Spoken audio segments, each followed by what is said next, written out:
Hello friends, कैसे हैं आप सब। आई होप आपका बैचलर ऑफ आर्किटेक्चर कंप्लीट हो गया है। तो अब बैचलर ऑफ आर्किटेक्चर के बाद क्या करना है, क्या नहीं करना है, अब क्या डिसाइड किया है आपने, क्या सोचा है आगे अपने फ्यूचर के बारे में, अपने कैरियर के बारे में।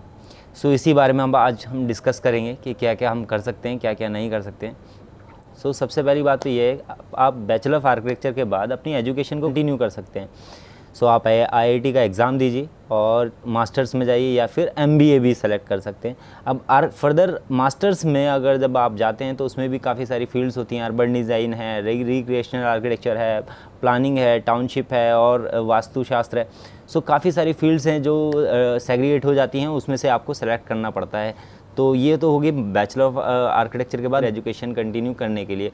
अगर आप मास्टर्स को सेलेक्ट करते हैं तो मास्टर्स में सेलेक्ट करने के बाद आपको क्या बेनिफिट होने वाला है, क्या जॉब में कुछ फ़ायदा होगा या फिर अपना बिज़नेस। अगर आपने सोचा है कि मैं जॉब करना चाहता हूँ तो मास्टर्स के बाद सिर्फ आप टीचिंग लाइन में जा सकते हैं। टीचिंग लाइन में बहुत ज़्यादा बेनिफिशियल होती है मास्टर्स। और अगर आप जॉब में जाना चाहते हैं लाइक मैनेजमेंट में तो MBA बेस्ट है। आप MBA करिए, 1 साल का या 6 महीने का कोर्स करिए और आप मैनेजमेंट में ईजिली जा सकते हैं और अच्छा सैलरी पैकेज ले सकते हैं।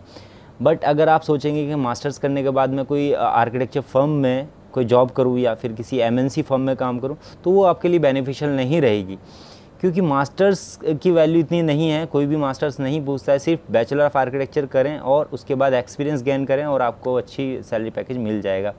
सो अब अगर सपोज़ 2 साल का एक्सपीरियंस लें या फिर 2 साल का मास्टर्स करें तो सेम सैलरी पैकेज होता है जो 2 साल का एक्सपीरियंस के होल्डर के पास होता है।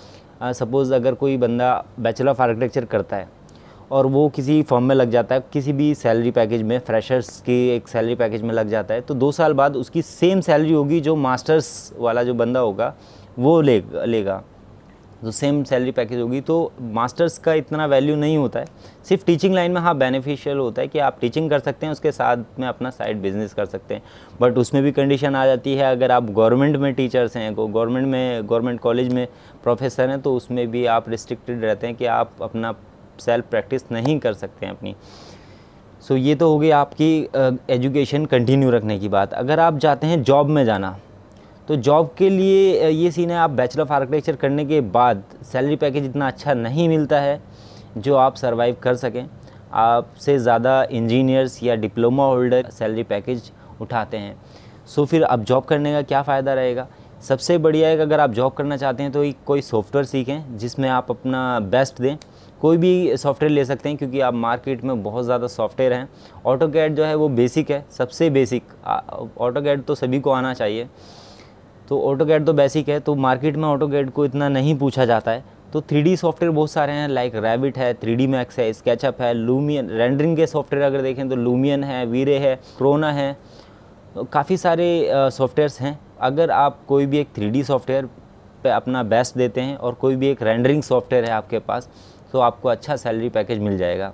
सो वही बात आ गई कि लेकिन इसके अंदर आपका आर्किटेक्चर का जो बैचलर ऑफ आर्किटेक्चर का उसका बेनिफिट इतना नहीं मिलेगा। बस ये कि आपको नॉलेज होगी आर्किटेक्चर की, आपकी जो टेक्निकल टर्म्स होंगी वो आपको पता होंगी। सिर्फ 10th और या 12th करके जाता है या डिप्लोमा होल्डर जाता है, उसको इतनी नॉलेज नहीं होती है जितनी नॉलेज आपको है।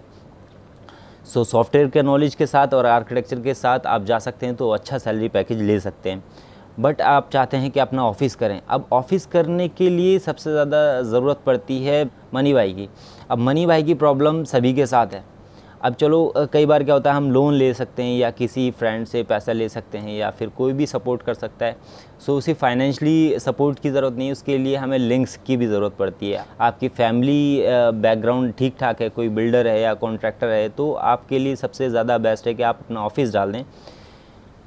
कई बार क्या होता है, बहुत से लोग ये कहते हैं कि आप सबसे पहले आप एक्सपीरियंस लीजिए तब जा कर के अपना कोई ऑफ़िस डालिए। बट ऐसा नहीं है। अगर आप कोई भी ऑफ़िस डालते हैं तो उसके लिए आप सिस्टम लेंगे और अपने अंडर कोई ना कोई इंटर्न या फिर कोई भी एक फ्रेशर्स अपने साथ रखेंगे तो आप उससे काम करा सकते हैं और धीरे धीरे आपको एक्सपीरियंस गेन होता रहेगा और धीरे धीरे जो आपकी मार्केट में वैल्यू है वो एक टाइम पर आने के बाद बहुत अच्छी हो जाती है। तो अगर आपके पास फाइनेंशियल सपोर्ट है, अच्छे लिंक हैं आपके, सो आपके लिए बेस्ट रहेगा कि आप अपना ऑफ़िस डालें, ना कि मास्टर्स करें या फिर जॉब में जाएं। जैसे कि मैं बताया, जो जॉब में अच्छा पैकेज नहीं मिलता है उसके लिए आपको कोई पर्टिकुलर एक सॉफ्टवेयर पे अपना हाथ साफ़ करना पड़ेगा, तब जा कर के आप अच्छा सैलरी पैकेज ले सकते हैं।